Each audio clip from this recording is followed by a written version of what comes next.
Next, in the million ways you can use Google Keep, I'm going to show you how this evolved and what I discovered about ways that it could help me keep track of things. This is standardized testing 2 weeks for us. And each day before and after the 2 tests that our students take out of the 8 that we take in Colorado, in 8th grade at least, we've come up with different activities that different teachers and pairings of teachers are going to run to try to keep students engaged, but not tested to death. So what I discovered and worked around to try to do was to make myself lists of things that related to them. So the first list that I made was which activity I was going to run which day. And this was how the students signed up for them. So I know it's the morning activity on this day or the afternoon activity on this day, and what I said I was going to do and how many people I have signed up for that account for that activity. So that was my first note. And I was really happy with that because then I would know what I was preparing for. Then I started looking at this huge Excel spreadsheet that got sent around. That's what every student signed up for. So we know who to expect. And I didn't want to print out this 11 by 17 spreadsheet with every kid in the school. I just wanted to know who was going to be in my room.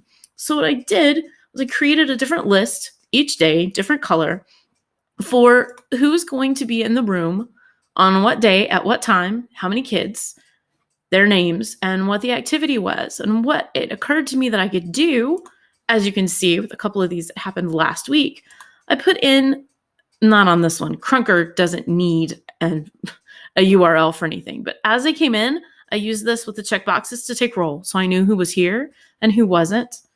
And I was also able, on this one, for example, it's my first activity, I had them come in and make paper airplanes out of some of my scratch paper. Anytime I found a website that had information, or in this case, directions and tutorials about making different kinds of paper airplanes, I put the link here in Google Keep. And I had this up on my smartboard when they came into class. Here's the list. Everybody was here that day. I checked them off as I called roll to be sure of who I had. And I took them to each of these websites and said, here, go make paper airplanes. And now, if this ever comes up again, I've got the resources that I used for this activity. If I need something the last week of school, the last morning of school, this occupied an hour really well. And I don't have to go looking all this stuff up again.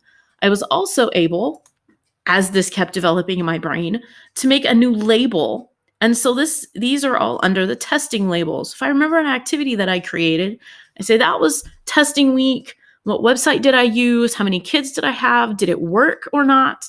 I can look at the testing label right here, and I can see only the notes that went with all of those testing activities. And I know that I have all of this information, and I don't have to go reinventing the wheel. And it's all here in Google Keep. When I get done with it, I can unpin it and it'll go down in the list of things. But here's all of the information about paper airplanes, coding your own Flappy Bird game, how many kids came and played Crunker, what I think I'm going to do with them next Tuesday, what else it is that we did on Wednesday when they created their own Kahoots. And I can see all the ways that I use that information and who participated, and have it all here in Google Keep. So this was a really nice combination of taking the information from that Excel spreadsheet for each day, putting in the URL and the link to the site we were going to use, and then giving it a label so that I can find it all again should I ever need this information. One more reason, I love Google Keep.